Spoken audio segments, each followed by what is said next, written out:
দেখে ওনাদেরকে আমি একদম বাইরে যাবো। আসসালামু আলাইকুম ভাই, আপনি এখানে দাঁড়ান ভাই, এখানকার অবস্থা কি? আপনি তো এখানের স্থানীয়, তাই না? কি নাম আপনার? আব্দুর রহমান। আব্দুর রহমান ভাই, আব্দুর রহমান ভাই, এখানে পরিস্থিতি কি, আপনি কি দেখছেন? আমি তো আসছি ঢাকা থেকে বৃহস্পতিবারে। আসার পরে পানি আসলে অত কমে নাই। আপনার গত দুদিনে হালকা পরিমাণ বৃষ্টি হয়েছে, পানি যাও কমছে আবার বেড়ে গেছে আর কি, তো অত কমে না আর কি পানি এখানে সব এই রাস্তা, এটা তো একটা রাস্তা, তাই না? এটা পাকা রাস্তা, পিচের রাস্তা, পিচের রাস্তা। তা এই অবস্থা, পিচের রাস্তাতে এই অবস্থা। আচ্ছা, যে এমনি মাটির রাস্তা আছে ওটা হচ্ছে আপনার কোমর অবধি পানি পশ্চিম দিকে পানি আরো বেশি। যাক, হ্যাঁ, লোকগুলো ডাকেন না, কারা কারা ডেকে আনেন।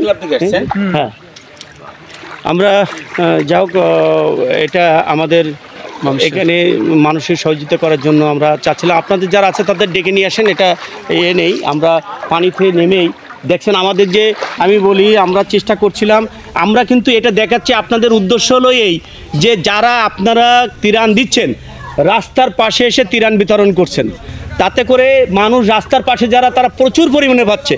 দয়া করে দুটো টাকা খরচ করে মানুষকে যখন দিবেন একটু ভিতরে ঢুকে যারা পাচ্ছে না তাদেরকে দেন, এটা হলো আমার কথা। মুরব্বী, আপনি কি মনে করেন? জি, আমি মনে করি এটাই। আমরা দেখতেছি ওইখানে আসি, গভর্নমেন্ট দাঁড়ায় ওইখানে অনেক খানা দিয়ে যায়, কিন্তু আমাদের এদিকে আসছে না, এদিকে আসে না, এদিকে আসছে না। যাও, হ্যাঁ, এই কারণে আমি চাচ্ছি এই এলাকা দিচ্ছে শুধুমাত্র আপনার ওই যে আশ্রয়কেন্দ্রগুলো। তো আশ্রয়কেন্দ্রগুলো মূলত আমাদের মেইন রোড বা শহর কেন্দ্রিক, কিন্তু আমাদের গ্রাম অঞ্চলে যারা আছে বা বাড়িঘর ছাড়তে চাচ্ছে না, বা তারা গ্রামের মায়া, বাড়ির মায়া করে এখনও বাড়িতে আছে, তারা কিন্তু এখনও পানিবন্দী। তারা অসহায় অবস্থায় খুবই জনজীর্ণভাবে জীবনযাপন করতেছে।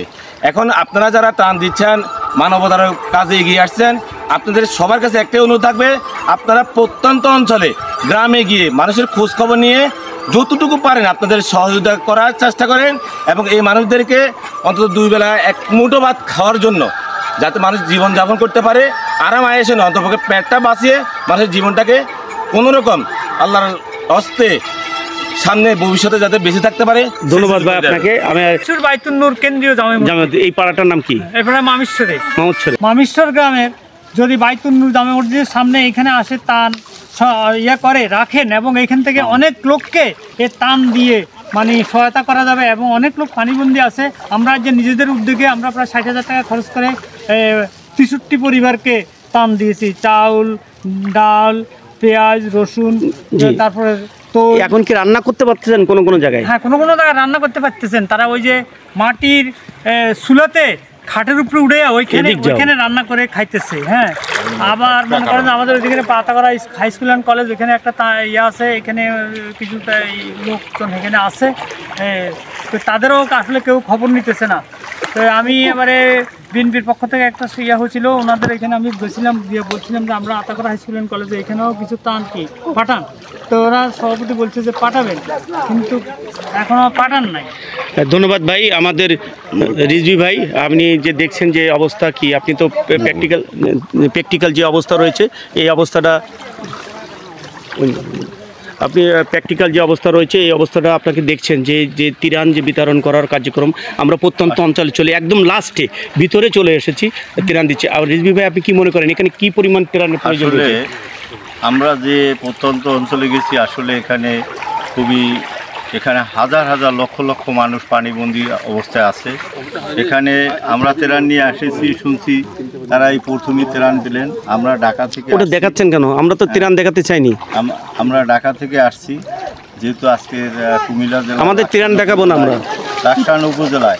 আমরা চাচ্ছি উত্তরদা ইউনিয়নে, এখানে আমি একটি মসজিদের সামনে, এখানে রাস্তায় দাঁড়িয়ে, পাকা রাস্তায় দাঁড়িয়ে, যেহেতু পাকা রাস্তায় যে সমান পানি রয়েছে, সেখানে বসে কথা বলতেছি।